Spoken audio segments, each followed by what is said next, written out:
Pemirsa, revisi Undang-Undang Hak Asasi Manusia semestinya menjadi momentum memperkuat perlindungan hak warga negara di tengah tantangan HAM yang kian kompleks.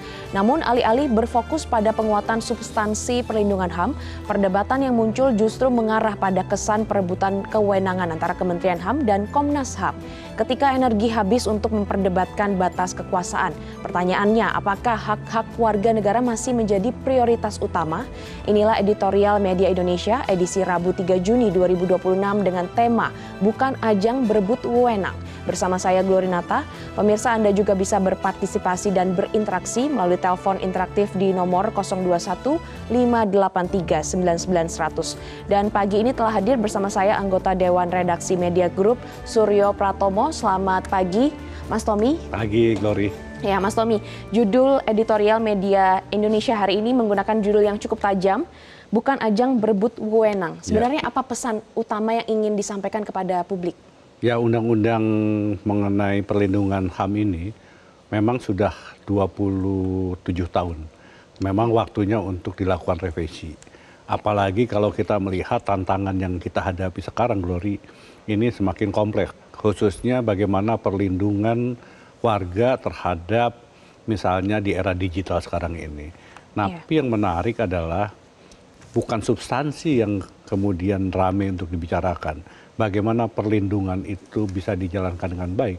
Tetapi yang kita rasa sekarang ini yang lebih banyak muncul adalah tarik-menarik kepentingan antara Komnas HAM dan Kementerian HAM. Jadi ini yang kemudian Media Indonesia ingin mencoba mengangkat yang harus diutamakan.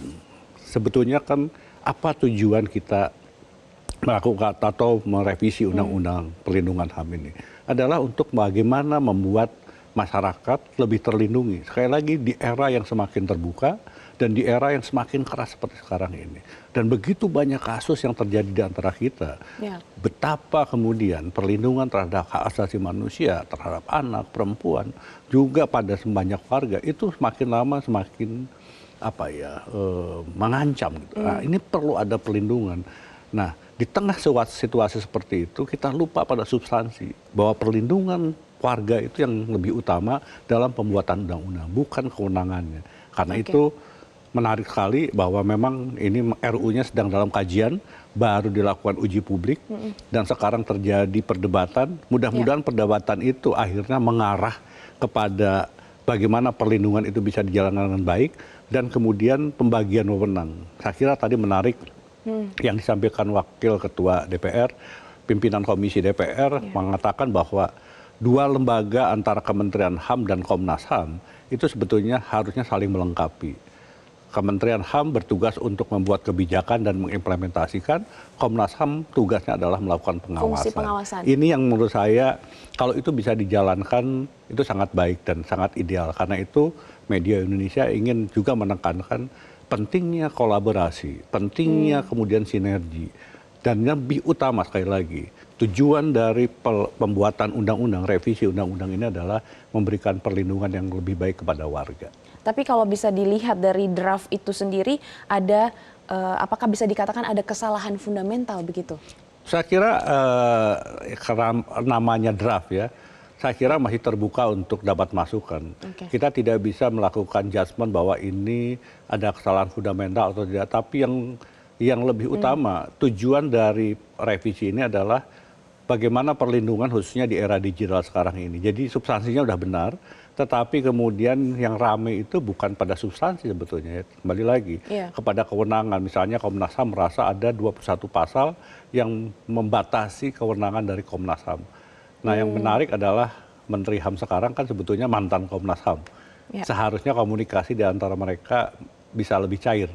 Dan mudah-mudahan sekali lagi dengan duduk bersama-sama kemudian merumuskan tujuan utama dari revisi undang-undang ini, mudah-mudahan tercapai sesuatu yang lebih baik. Baik. Sebelum kita lanjutkan, pemirsa mari kita simak inilah editorial Media Indonesia, Bukan Ajang Berebut Wewenang.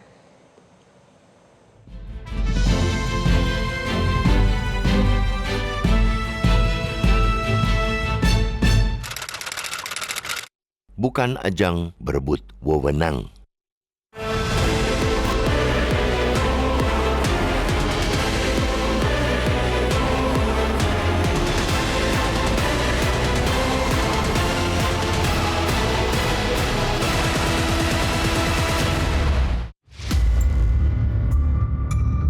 Revisi Undang-Undang Nomor 39 Tahun 1999 tentang Hak Asasi Manusia (UU HAM) merupakan momentum penguatan perlindungan hak asasi manusia, sekaligus memastikan kehadiran negara dalam perlindungan hak warga negara. Selain memperkuat promosi, revisi itu juga memuat poin-poin perlindungan, pemenuhan, dan penghormatan HAM di Indonesia. Sayangnya, perdebatan yang mengemuka belakangan justru bergerak ke arah yang berbeda. Revisi Undang-Undang HAM mulai dibayangi oleh kesan adanya perebutan kewenangan antara Kementerian HAM dan Komisi Nasional Hak Asasi Manusia, Komnas HAM. Di tengah fokus utama dari pembaruan hukum ini yang mestinya diletakkan pada pemenuhan hak-hak masyarakat luas, substansi perubahan undang-undang malah menyempit pada urusan ego sektoral. Dari draft yang diterbitkan, pemerintah melalui Kementerian HAM yang menjadi inisiator dalam revisi Undang-Undang HAM mencoba mengalihkan sejumlah mandat yang selama ini dipikul Komnas HAM.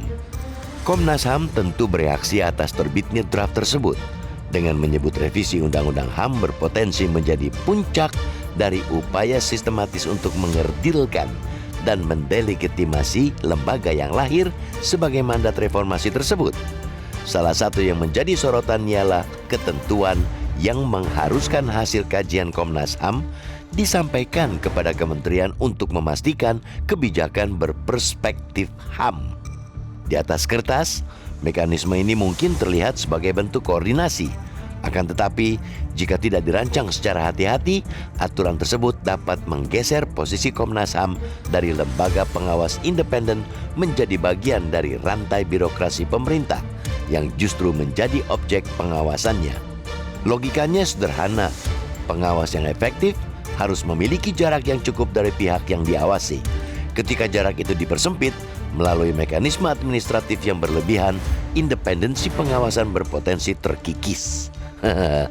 Padahal salah satu alasan utama lahirnya Komnas HAM ialah untuk memberikan penilaian yang objektif dan bebas dari kepentingan politik maupun birokrasi. Kekhawatiran Komnas HAM terhadap sejumlah ketentuan dalam draft revisi Undang-Undang HAM tidak boleh dipandang sebagai sekadar upaya mempertahankan wilayah kekuasaan institusional. Yang dipertaruhkan sesungguhnya adalah independensi lembaga yang selama ini menjadi salah satu pilar pengawasan HAM di Indonesia. Lahirnya Kementerian HAM mestinya dapat saling melengkapi amanat dan kerja yang selama ini telah dilakukan oleh Komnas HAM untuk memperkuat sistem perlindungan HAM. Hubungan keduanya mestinya dibangun di atas prinsip kemitraan, bukan subordinasi. Situasi semacam ini jelas patut disayangkan, sebab ketika energi habis untuk memperdebatkan batas-batas kewenangan lembaga negara, substansi perlindungan HAM justru berisiko terpinggirkan. Padahal tantangan HAM di Indonesia masih sangat besar. Bukan cuma tantangan hari ini, melainkan juga tantangan yang barangkali akan lebih kompleks di masa mendatang. Pada akhirnya, revisi Undang-Undang HAM harus dikembalikan pada tujuan sejatinya. Bukan untuk menentukan lembaga mana yang lebih superior, melainkan untuk memastikan bahwa hak-hak warga negara terlindungi secara lebih efektif. Dengan potensi tantangan yang semakin berat ke depan, Indonesia jelas membutuhkan institusi penegakan HAM yang kuat, kredibel, dan independen.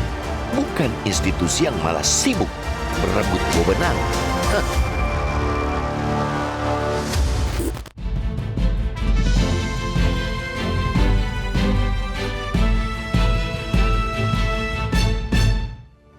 Pemirsa, tetaplah bersama kami di Editorial Media Indonesia. Usai jeda kami akan kembali untuk Anda.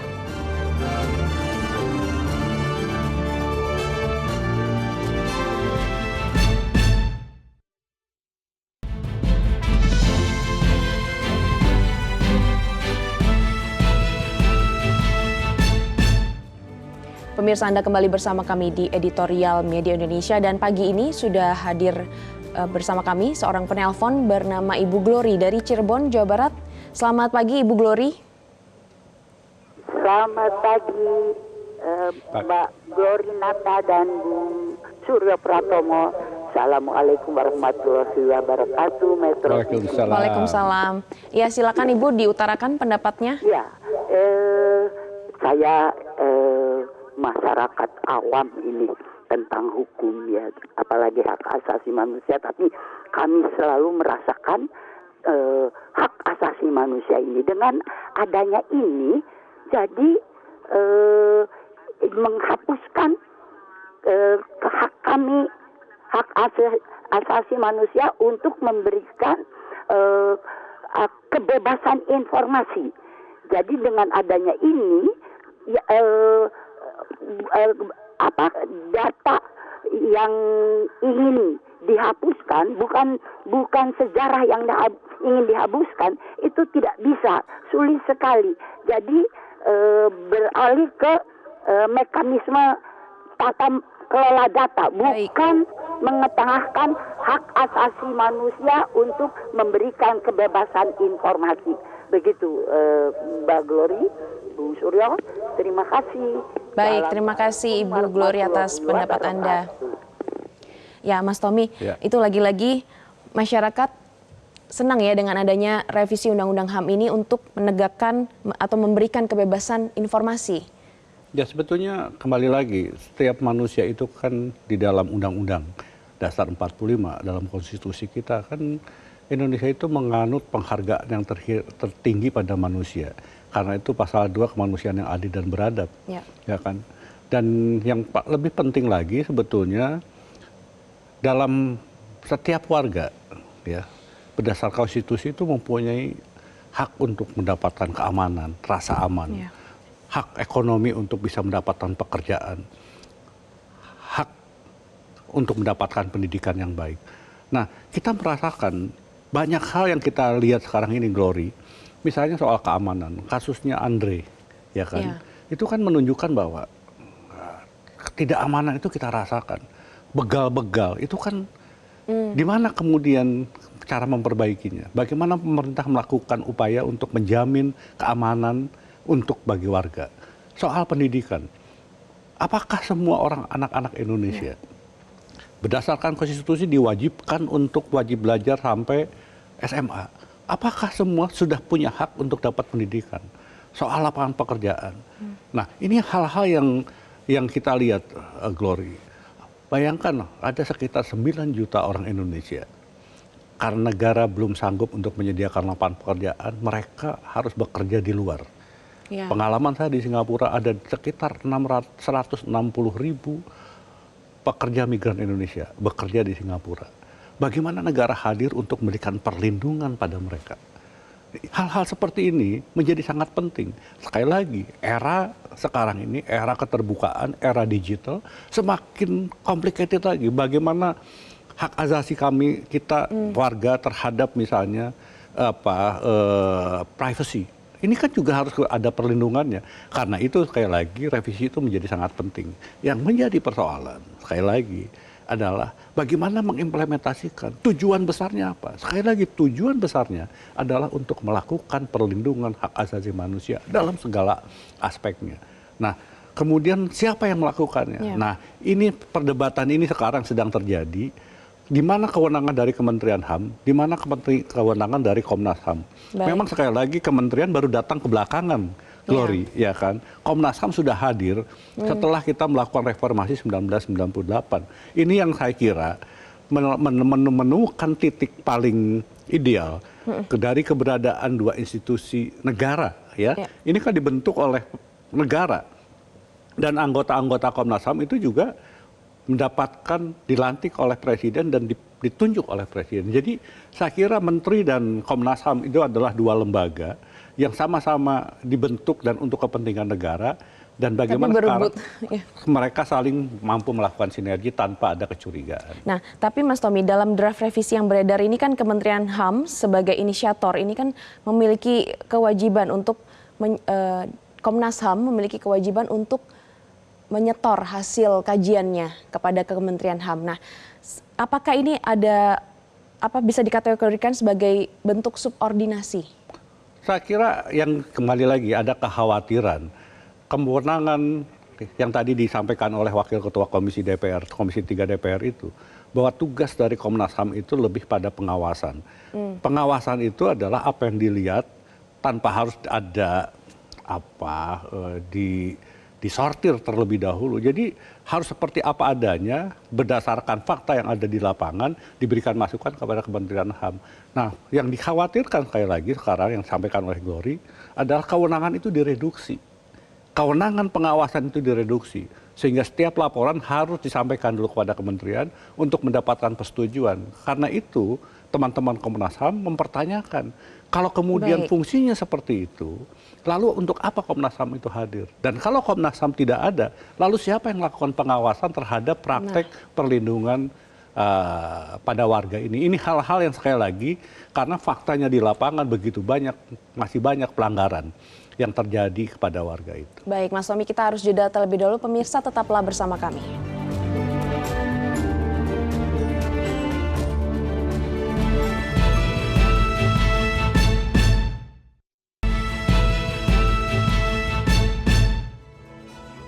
Pemirsa, Anda kembali bersama kami di Editorial Media Indonesia. Mas Tommy, kita lanjutkan berbicara soal fungsi pengawasan. Selain Komnas HAM, pasti ada DPR. DPR ini juga memiliki fungsi pengawasan. Nah, apa yang harus dilakukan DPR kira-kira secara konkret untuk memastikan revisi Undang-Undang HAM ini bisa benar-benar berpihak pada penguatan HAM sendiri?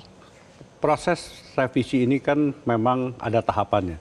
Sekarang ini draft dibuat oleh pemerintah, kemudian sekarang sedang menjalani uji publik, karena itu kemudian banyak tanggapan, masukan, dan selanjutnya nanti akan dibahas di Komisi 3, masukan-masukan masyarakat didengar.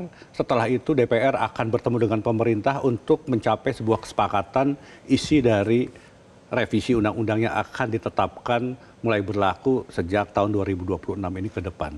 Sekali lagi yang lebih kita harapkan kembali pada esensi, ya kan? Apa sebetulnya yang ingin dilakukan dengan revisi undang-undang? Dan tujuan utamanya adalah sekali lagi untuk memberikan perlindungan kepada warga. Ini yang saya kira menjadi sangat penting. Yang kedua adalah bagaimana kemudian perlindungan itu bisa berjalan dengan baik. Berjalan dengan baik harus ada antara pembuat regulasi dan implementasi, juga ada pengawasan. Komnas HAM seharusnya sama dengan DPR karena fungsi itu adalah melakukan fungsi pengawasan.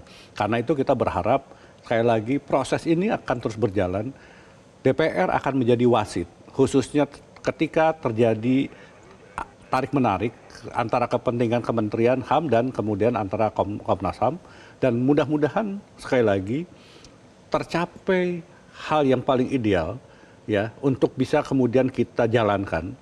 Dan sekali lagi Komnas HAM ini kan sebetulnya isinya adalah masyarakat sipil.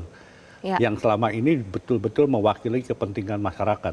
Dan saya bisa melihat beberapa komisioner termasuk ketua misalnya sering datang ke perwakilan-perwakilan bertemu dengan warga untuk mendengarkan langsung. Sekali lagi Komnas HAM saya kira dibutuhkan oleh kementerian sebagai mata dan telinga. Karena sekali lagi kementerian kan jumlah aparatnya terbatas, kemampuan untuk melakukan pemantauan. Kalau kemudian ada kepercayaan, ada trust di antara dua lembaga ini, Komnas HAM membantu kementerian untuk bisa memantau apa yang terjadi dan memberikan masukan kepada kementerian sehingga kemudian bisa dirumuskan sebuah kebijakan yang betul-betul memberikan perlindungan. Saya kira itu sangat ideal sekali. Itu yang lebih efektif ya Mas Tommy.